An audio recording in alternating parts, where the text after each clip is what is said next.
Vous savez quoi? L'agriculture en Algérie, c'est ça. Regardez cette vidéo et vous allez tout comprendre. Le potentiel est énorme. Bonjour et bienvenue dans Algeria Tomorrow. Nous sommes à El Oued, dans le Sahara algérien.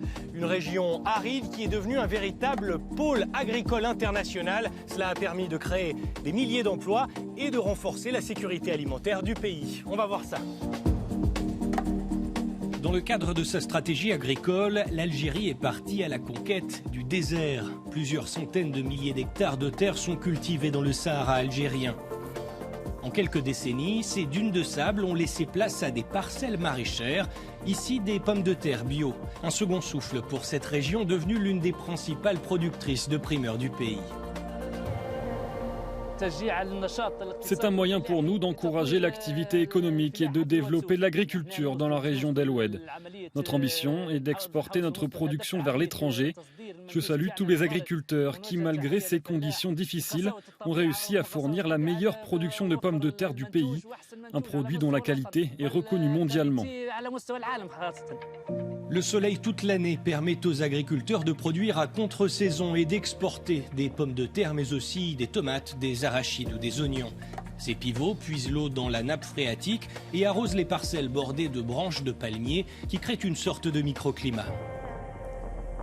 La quasi-totalité des exploitations sont des exploitations raccordées par l'électricité, c'est-à-dire sont des exploitations qui utilisent des techniques modernes donc, et économisateurs d'eau pour donc, la préservation de la nappe.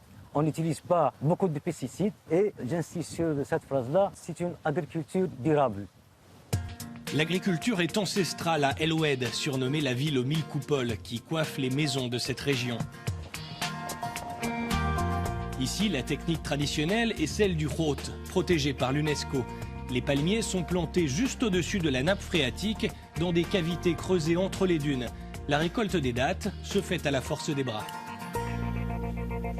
Le côté positif dans l'agriculture sahélienne, c'est toute l'année du soleil, on trouve moins de maladies.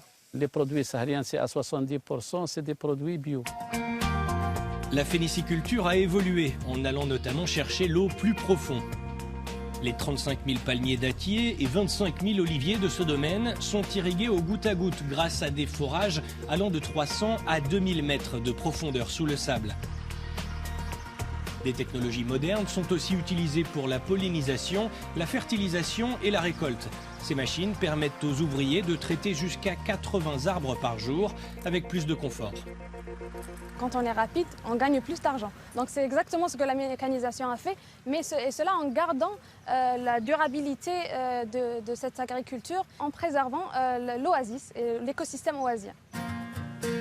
Le domaine produit quelques 1800 tonnes de dattes par an. Leur traitement est fait sur place, dans l'usine de cette entreprise florissante qui emploie 350 permanents et 200 saisonniers. Comme vous le voyez, on a une gamme très variée de produits. La date fraîche, la date dénoyautée, la date branchée, la pâte de date. Et on exporte vers plusieurs pays du monde, dans les 4 continents, l'Europe, l'Asie, l'Amérique et l'Afrique.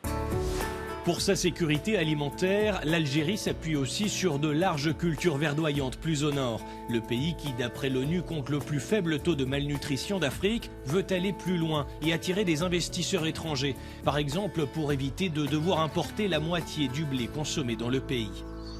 La politique actuelle, c'est la politique de défi, de pouvoir produire plus dans la productivité et aussi diminuer les importations et développer des partenariats. Au fil des réformes, la filière continue de se structurer, tandis que des jeunes entreprises développent des solutions d'agriculture intelligente et cherchent elles aussi des partenaires. Aujourd'hui, on a vraiment des start-upers algériens qui essaient d'innover, qui essaient de créer des applicatifs, des solutions de smart farming et autres. Mais on a un vrai challenge de les faire maturer à une étape commerciale beaucoup plus costaud pour aller développer un business. Ces nouvelles technologies seront notamment essentielles pour préserver les eaux souterraines et ainsi renforcer la durabilité de l'agriculture saharienne. Voilà pour cet épisode, merci de l'avoir suivi. On se retrouve très bientôt dans Algeria Tomorrow.